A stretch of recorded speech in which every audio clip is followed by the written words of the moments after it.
I know what all the professors would like me to say.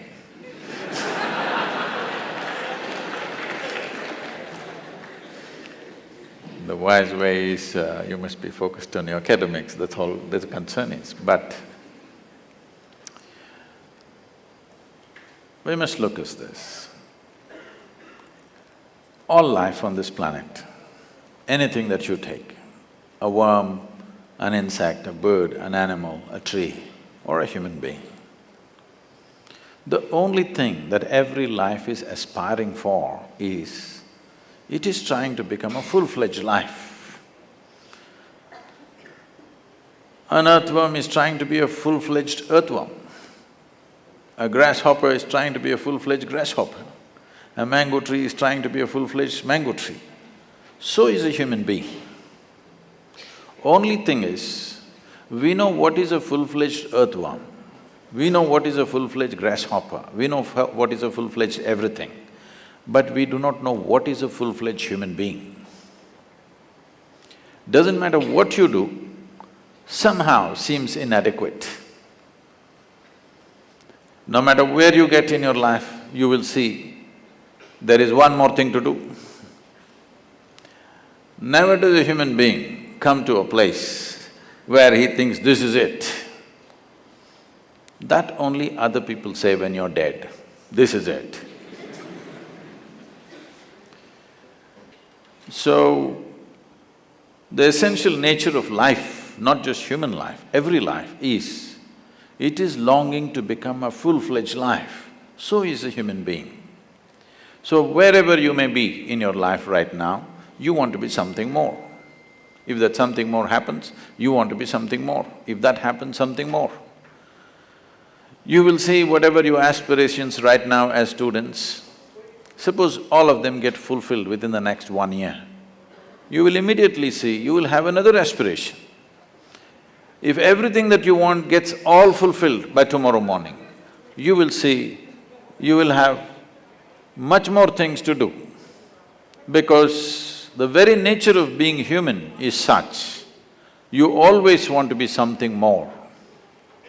But if you really look at it, what you want is not something more, what you want is a limitless expansion.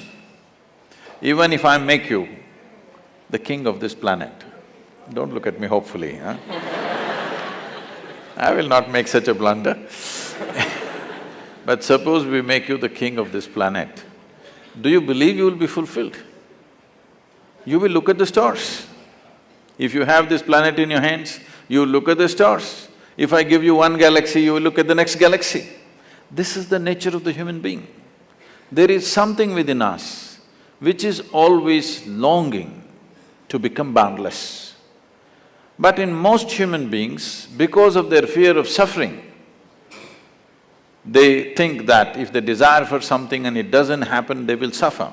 Because of the fear of suffering, this longing to become boundless is finding a very constipated expression. This constipated expression of longing for the boundless gets labeled as ambition. What you think is ambition is just a constipated expression for a boundless expansion that every life is longing for. But you will see in your life, no matter what happens, you will see you will want something more. This, somebody may label it as greed, it is not about greed, because the very nature of the human being is such, no matter how many pacifist philosophies you teach him, you cannot contain him. People have told you, you must be happy with what you have, whatever God has given you, that should be the right thing for you. But it's not worked for one human being on the planet.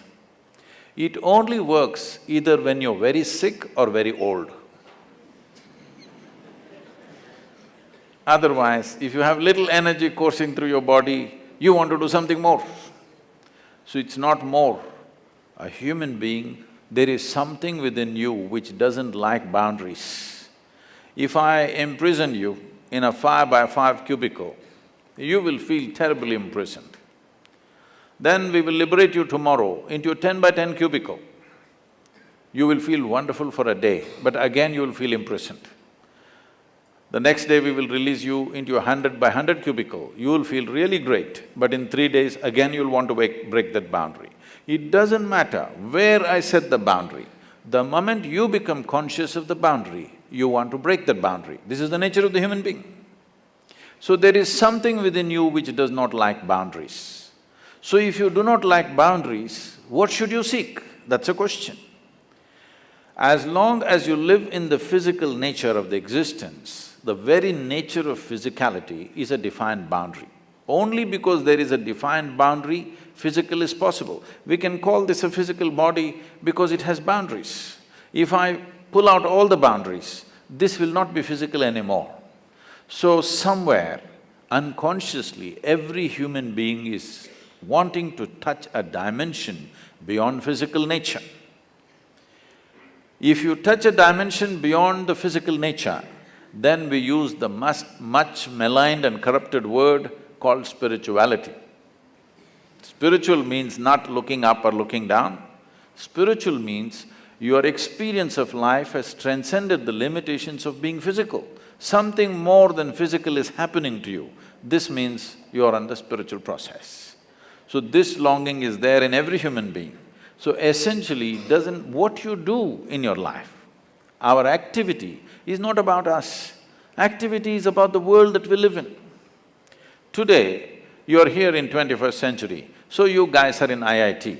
Suppose you were here 5,000 years ago, where would you be? Huh? No.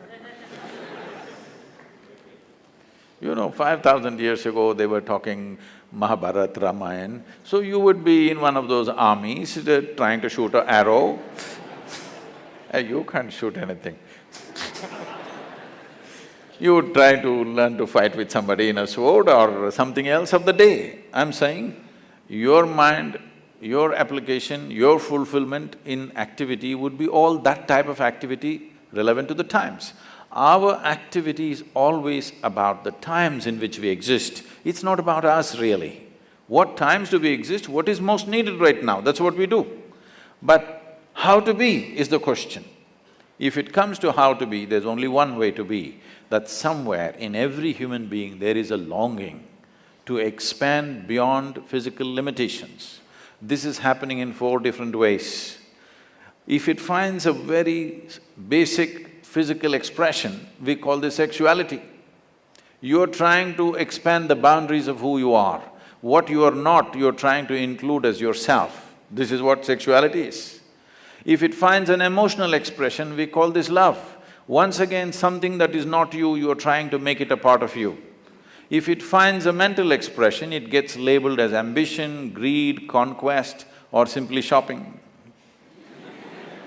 If it finds a conscious expression, then we call it yoga. Yoga means not twisting your body or turning your body, yoga means union. In some way, consciously you learnt how to obliterate the boundaries of your individual nature. Now your ability to experience yourself beyond your physical existence has become a living reality for you. This is everybody's longing, but it finds constipated expression. Instead of that, if you find a conscious expression, life will be very, very different.